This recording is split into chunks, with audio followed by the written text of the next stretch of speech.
에서는 물 받을 준비를 합니다. 또 뿐만 아니라 퇴비 만들기, 보리밭에 거름을 주고, 그리고 비닐하우스용 고추와 참외를 파종하는 일 등을 하고 있습니다. 자, 이처럼 춘분을 전후로 중요한 시기라 열심히 한 해의 농사를 준비해 오곤 합니다. 그런데 지금은 우리 모든 성도 여러분들에게도 가장 중요한 시기가 아닐 수 없습니다.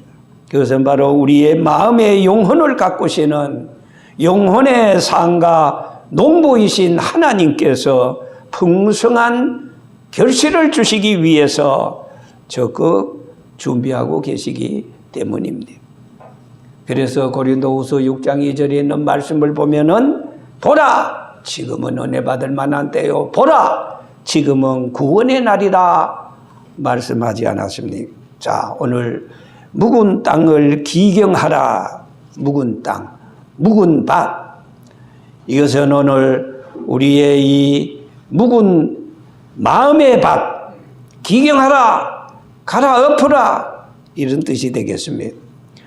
먼저 자신의 상태가 우리는 어떤지를 진단해야 될 것입니다. 오늘 본문의 말씀은 영감을 받아서 기록한 선지자 호세아는 구약 선지자들 가운데서 드물게 북쪽 왕국 이스라엘 출신이었습니다. 그는 주전 700년 중반에 이스라엘의 왕 여로보암 2세 때 선지자로 부름을 받았습니다. 그래서 이스라엘 마지막 6왕을 거치면서 40년 동안 활동을 했습니다. 자, 호세아 1장에서 3장은 호세아 자신의 가정생활에 관해서, 그리고 4장에서부터 14장까지는 이스라엘 백성들이 하나님을 떠난 실제 상황이 어떠했는지를 좀 더 구체적으로 기록하고 있습니다. 이스라엘 백성들은 바알을 비롯해서 가나안 여러 종교를 받아들여 그래서 그들의 신을 섬겼습니다. 그러면서 그들은 철저히 세속적이고 현실적인 사람들로 변해갔습니다. 그들은 부와 영광과 그리고 명예가 천보라고 여겨졌던 사람들입니다. 세상의 논리, 힘의 논리를 철저히 따랐습니다. 그와 더불어 그들의 삶의 현장에는 음행과 불의와 무자비와 차별이 심각하게 일어났습니다. 바로 이러한 모습들이 이스라엘의 영적인 당시 실제 모습이었습니다.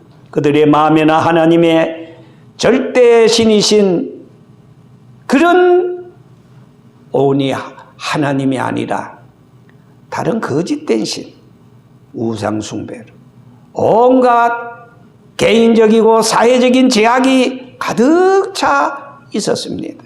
그래서 이스라엘을 가꾸시는 마치 농부가 되시는 하나님은 이대로는 농사를 지을 수가 없다, 그렇게 판단하시고 오늘 본문의 해결책을 우리에게 제시해 주고 있습니다. 그것이 무엇입니까? 묵은 땅을 기경하라. 자, 오늘 저와 여러분들이 묵은 땅이라면은 본문에서 구체적으로 이스라엘을 진단하시고 해결책을 제시하고 있는데, 우선 1절을 보면은 이스라엘은 열매 맺는 무성한 포도나무라고 말씀하고 있습니다. 말하자면은 현재 이스라엘은 포도 열매를 무성하게 맺고 있다는 사실입니다. 그래서 이 말씀만 본다면은 이스라엘이라는 밭은 옥토와 같은 밭이라 이렇게 말씀드릴 수 있을 것입니다. 그러나 호세아 당시 왕인 여로보암 2세가 다스렸던 당시 북쪽 이스라엘은 국가 창건 이후로 최고의 전성기를 맞은 것 같습니다. 정치적으로, 경쟁적으로, 경제적으로 부흥기로서 역대 어느 왕들이 이루지 못한 가장 넓은 영토를 보유하고 있었어요. 페니키아와 무역을 하여서 엄청난 이익을 남겼습니다.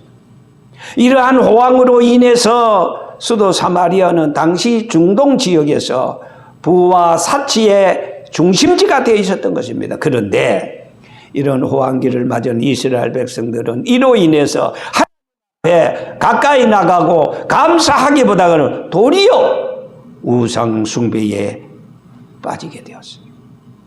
우상의 제단을 더 많이 만들었어요. 우상을 더 아름답게 장식하게 되었어요. 저 하나님이 주신 번영을 우상을 만들고 감사하면서 저들의 오직 하나님의 신앙이 변절되었어요. 타락하는 삶에 빠져버리게 되었다는 사실입니다. 이렇게 이스라엘이 겉으로는 무성한 열매를 맺는 좋은 포도나무 같았지만은 실상은 문제가 많은 상태였어요. 그래서 호세아는 이스라엘은 옥토가 아니라 묵은 땅이라고 진단을 하고, 그래서 묵은 땅을 기경하라, 갈아엎으라. 자, 묵은 땅에는 아무리 씨앗을 뿌려도 그 씨가 뿌리를 내지 못합니다. 이스라엘 백성들의 우상을 향한 마음과 온갖 죄를 저지르는 그 마음에 하나님이 계실 자리가, 말씀이 자리 잡을 자리가 없습니다.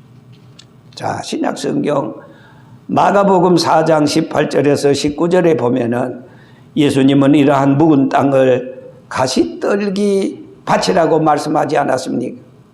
가시떨기 밭은 그 마음이 세상의 염려와 근심과 물질의 유혹과 기타 여러 욕심으로 말미암아 가득 차 있습니다. 이스라엘은 이렇게 하나님과 말씀이 아닌 다른 것으로 채워졌다 이 말입니다. 그게 바로 묵은 땅이라는 겁니다. 그 밭을 갈아엎으라. 다시 말해서 오늘 우리의 심령, 마음의 밭이 온갖 세상의 죄악으로 가득 찼을 때 하나님 앞에 나와서 갈아엎으라, 회개하라, 바로 이 말씀인 것입니다. 그런데 이러한 묵은 땅, 황폐해진 그 밭인 이스라엘을 향해서 하나님의 경고는 훨씬 더 심각했습니다. 하나님은 머지않아 바벨론으로 하여금 이스라엘을 치게 할 것이라고 경고했습니다. 그것은 먼 미래의 일이 아니라 곧 있게 될 임박한 진노요, 그리고 피할 수 없는 심판이었습니다. 그들은 바벨론과의 전쟁에서 패배할 것이고 수많은 사람들이 죽게 될 것이고 그들이 의지하고 섬겼던 신들도 그들이 자랑했던 부여와 그리고 발달한 문명도 그야말로 종이장에 지나지 않는다는 사실인 것입니다. 그들이 가정과 심지어 그들의 생명까지 때가 되면은 다 잃어버리게 된다.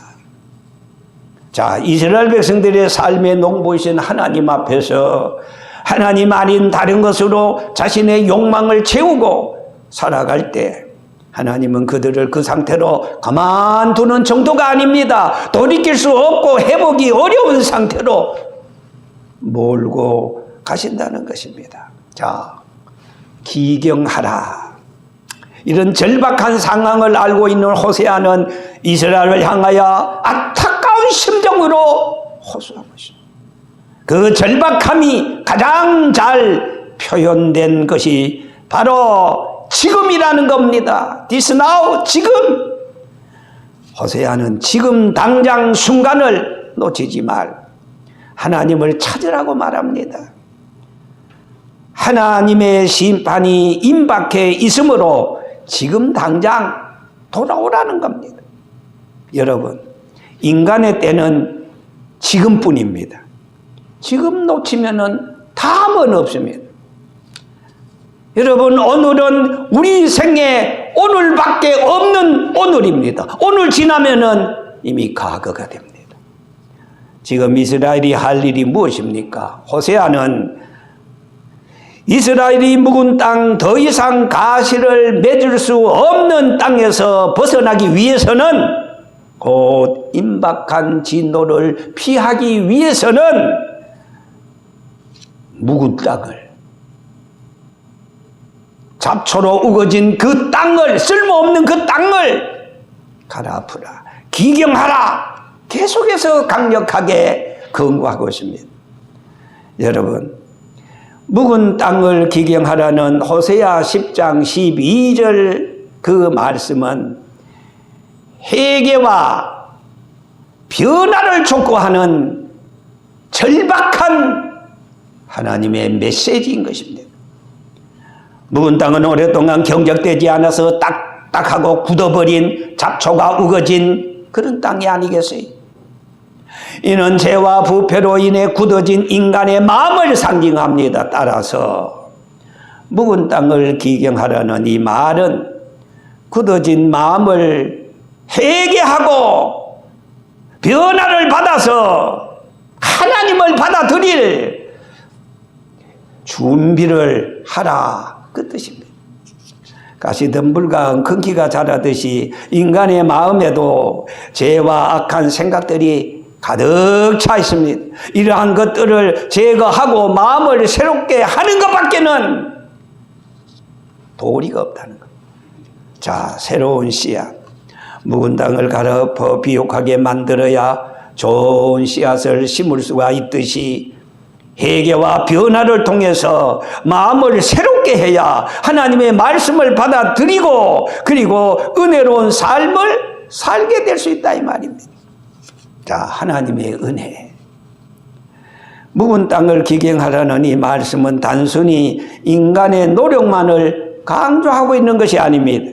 하나님께서 주신 은혜를 통해서 변화가 가능하다는 점을 보여주면서 하나님은 굳어진 마음을 녹이고 새로운 생명을 준비하시고 그리고 주신다는 겁니다. 여러분, 여기서 기경한다는 말은 쟁기질을 한다, 땅을 갈아엎는다. 우리의 마음에 아까 같은, 그래서 세상의 근심과 염려와 모든 헛된 망상과 생각으로 꽉 차 있는 여기에는 마치 밭에 잡초가 우거진 것과 다름이 없습니다. 여러 죄악으로 가득 차 있습니다. 육신의 정욕과 안목의 정욕과 이생의 철학으로 가득 차 있습니다. 이것으로서는 하나님을 받아들일 수가 없고 하나님의 원하시는 뜻을 이룰 수가 없다, 그 말입니다. 이러한 거짓되고 부패된 마음을 그대로 두면은 가꾸지 않아도 그 속에는 잡초만이 우거지고 그야말로 쓸모없는 아무런 묵은 땅이 되는 겁니다. 자, 여기 기경에 두 가지 방법이 있습니다. 자, 그러면은 마음밭을 기경하는 방법이 무엇입니까?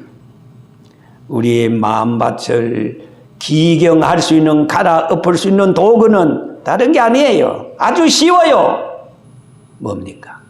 하나님의 말씀. 하나님의 말씀. 신구약 1189장 66권 이 하나님의 말씀이 우리의 심령밭을 녹이고 변화시키고 갈아엎을 수 있는 바로 도구라는 것을 제가 항상 말씀드립니다. 신구약 성경은 기록된 하나님의 음성이에요. 여기서 하나님의 말씀이라는 것은 하나님이 선지자를 통해서 의탁하시고 사도들에게 영감을 주셔서 기록된 하나님의 말씀이 아니겠습니까? 그래서 디모데후서 3장 16절에 있는 말씀을 보시면은 모든 성경은 하나님의 감동으로 기록된 것을 교훈과 책망과 바르게함과 의로 교육하기에 유익하다. 너희는 여호와의 책을 자세히 읽어보라. 그 한 가지가 빠진 것이 없고 짝이 없는 것이 없고 이렇게 하나님께서 우리에게 이 영감을 주셔서 구약에는 선지자, 신약에는 사도들을 통해서 우리에게 계속 하나님의 음성으로 우리에게 들려지는데 우리의 마음이 잡초로 우거지면 그걸 받아들일 수 없다.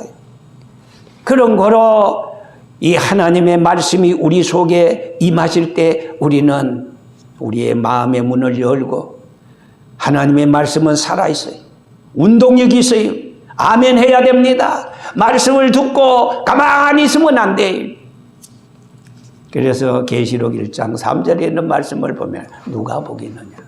하나님 말씀 첫째 읽는 자가 복이고 두 번째 지키는 자가 복이고 그리고 세 번째 이 말씀을 읽고 듣고 지키는 이 사람이 바로 복이 있다. 왜? 온 땅이 기경이 되어지고 왜? 하나님의 음성을 들어서 하나님이 하라는 걸 하게 되고 하지 말라는 걸 안 하게 되고 그래서 우리 마음에 풍성한 열매를 맺게 되고 그래서 우리의 마음이 세상의 근심과 걱정과 모든 것이 다 기경이 되어져서 갈아엎어져서 하나님의 말씀으로 새로 좋은 옥토와 같은 받게 돼.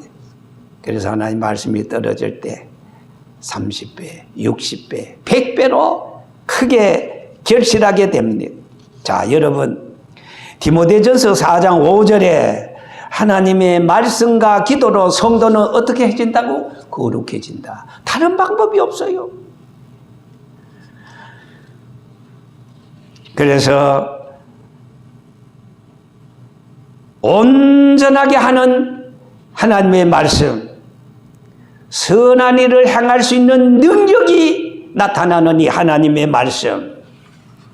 아, 저 사람 참 좋은 사람이다.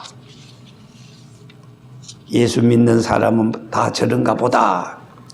예수의 빛과 예수의 소금과 예수의 향기를 나타내게 된다는 사실입니다. 자, 여러분 누가복음 24장 여기 12절에 있는 말씀을 보면은요. 저희가 서로 말하되 길에서 우리에게 말씀하시고 우리에게 성경을 풀어줄 때 우리의 마음이 뜨겁지 아니하더냐? 그렇습니다. 뭐가? 하나님의 말씀이 우리 마음 속에 임할 때 뜨거워져요. 몽둥이와 같이 우리의 심령이 그 하나님의 말씀을 들을 때 모든 더러운 불의와 악들은 다 박살납니다. 하나님의 말씀이 운동력, 힘이 있어요. 움직였어요. 그래서 하나님 말씀은 뭐예요? 죽었어요? 살았어요. 왜? 운동력이 있어요. 그래서 히브리 4장 12절에는 하나님의 말씀은 살았고 운동력이 있어서 자외 날선 검보다도 예리하여 어떤 검보다가도 예리해 영감 그리고 간절과 골수를 찔러 쪼개기까지 한다고 하였어요. 계속해서 시편서 119편 105절에 있는 말씀을 보면은 하나님의 말씀은 내 발의 등이요 내 길의 빛이니이다.